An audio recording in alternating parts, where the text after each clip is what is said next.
Okay. અને આ સાથે એક સવાલ એ પણ ઊભો થાય કે જ્યારે કોઈ ડાયાબિટીક દર્દી છે તેને મોતિયાનું ઓપરેશન કરાવવું છે અથવા તો કોઈ પણ પ્રકારની શસ્ત્રક્રિયા કરાવી હોય છે ત્યારે એને મૂંઝવણ થતી હોય છે કે મારા ડાયાબિટીસ હાઈ હોવાના કારણે તેમાં પણ કોઈક પરેશાની આવી શકે છે.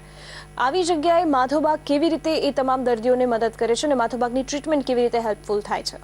હવે ખાલી મોતિયાની વાત આપણે કરીએ તો બહુ બધી વાર આપણે પેશન્ટ એવા જોયા છે કે મોતિયાનું ઓપરેશન કરાવવું હોય પણ મોતિયાનું ઓપરેશન કરવા માટે શુગર કંટ્રોલમાં નથી થતી, એના લીધે લોકો 6 મહિના, વર્ષ, 2 વર્ષ સુધી મોતિયાના ઓપરેશન નથી કરી શકતા.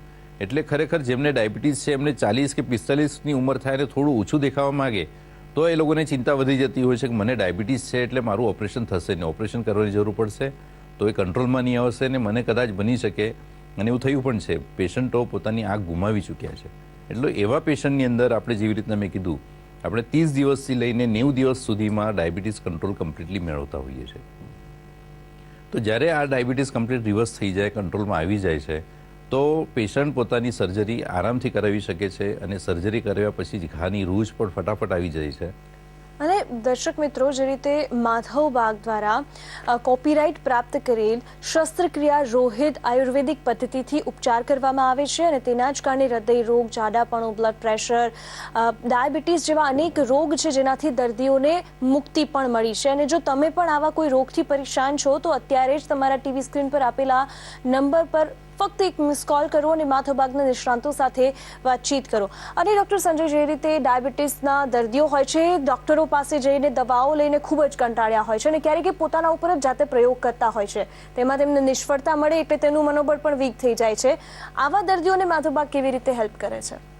તો આવા સ્થિતિની અંદર જ્યારે એ લોકોને કંઈક ખબર પડે કે કોઈક એક વસ્તુથી ડાયાબિટીસ સારો થઈ જાય છે, કે આ લેવાથી સારો થઈ જાય, આમળા લેવાથી ડાયાબિટીસ સારો થઈ જાય, કે તુલસીનો રસ પીવાથી ડાયાબિટીસ સારો થઈ જાય, કડવું લીમડો છે એ પીવાથી ડાયાબિટીસ સારો થઈ જાય, અથવા તો વધારે ચાલવાથી કે 2 ટાઈમ ખાવાથી ડાયાબિટીસ સારો થઈ જાય, તો એવા બધી જ વસ્તુઓ બિચારા કંઈક ને કંઈક મહદઅંશે ઓછા વધતા પ્રમાણની અંદર ટ્રાય કરતા હોઈએ છીએ. પણ થાય છે એવું કે બધા જ પ્રોસેસની અંદર પેશન્ટ જાતે જ ઇન્વોલ્વ થાય છે, એની સાથે કોઈનો સપોર્ટ નથી હોતો અને એના લીધે એ કોઈ સમજો 10 પેશન્ટની અંદરથી કોઈ એકને ફેર પડે છે તો એ બીજા 10ને કહે છે, પણ બીજા 9 જે છે જેમને ફેર નથી પડતો એ લોકો પાછું બૂમ પાડે છે અથવા તો ડિપ્રેશનનો પાછો શિકાર થાય છે, અસફળ થાય છે. એના લીધે એમની મૂંઝવણ પાછી વધારે વધી જાય છે. તો એવા પેશન્ટને સૌથી પહેલાં પેશન્ટનો ટ્રીટમેન્ટની અંદર પાર્ટિસિપેશન મેળવવા માટે માધવબાગ જે છે પોતાની તરફથી પૂરેપૂરા પ્રયત્ન કરે છે. જ્યાં સુધી પેશન્ટ પૂરેપૂરો ઇન્વોલ્વ નથી થતો, પેશન્ટને માધવબાગ તરફથી રોજના કોલ જાય છે કે તમે આજની શુગર તમારી કેટલી આવી છે, કયા વસ્તુની લીધે આવી છે.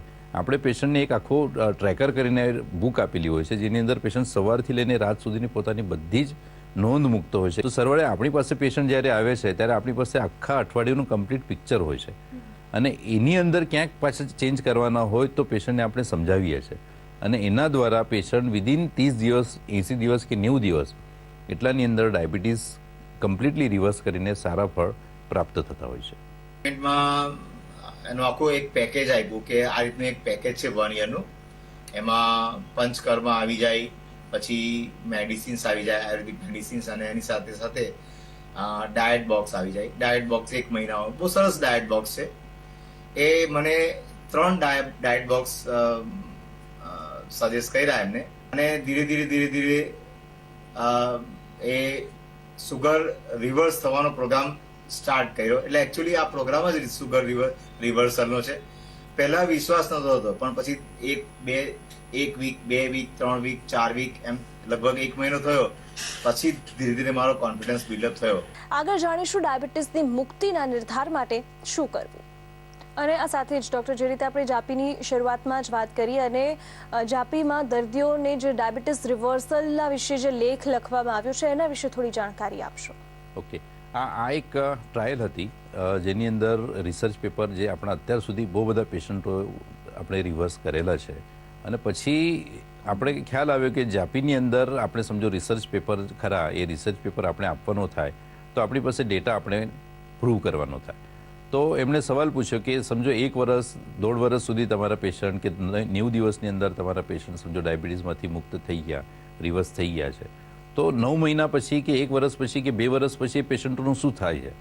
તો એના માટે આપણે પાછો રિસર્ચ કર્યો, આપણા સર્વે કર્યા, આપણા જે જૂના પેશન્ટો હતા એ લોકોને પાછા આપણે રિસર્ચની અંદર ઇન્વોલ્વ કર્યા અને આપણે આઈડેન્ટિફાઈ કર્યું તો એવું જોવામાં આવ્યું છે કે એ ડેટા ઉપરથી સાબિત થયું કે 90 દિવસની અંદર જે લોકો ડાયાબિટીસમાંથી મુક્ત થયા છે, રિવર્સ જે લોકોએ લીધું છે, તો એવા પેશન્ટના 1 વર્ષ પછી, 2 વર્ષ પછી, 3 વર્ષ પછી 90 થી 95% પેશન્ટ એવા હતા કે જે હજી સુધી પણ 2-3 વર્ષ સુધીમાં પણ રિવર્સલના ફળ પૂરેપૂરા ચાખે છે.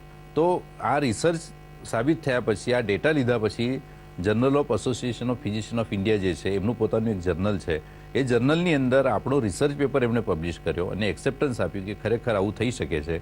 90 દિવસની અંદર ડાયાબિટીસ કમ્પ્લીટ રિવર્સ થઈ શકે છે. 90 દિવસની અંદર આપણી દવા બંધ થઈ શકે છે.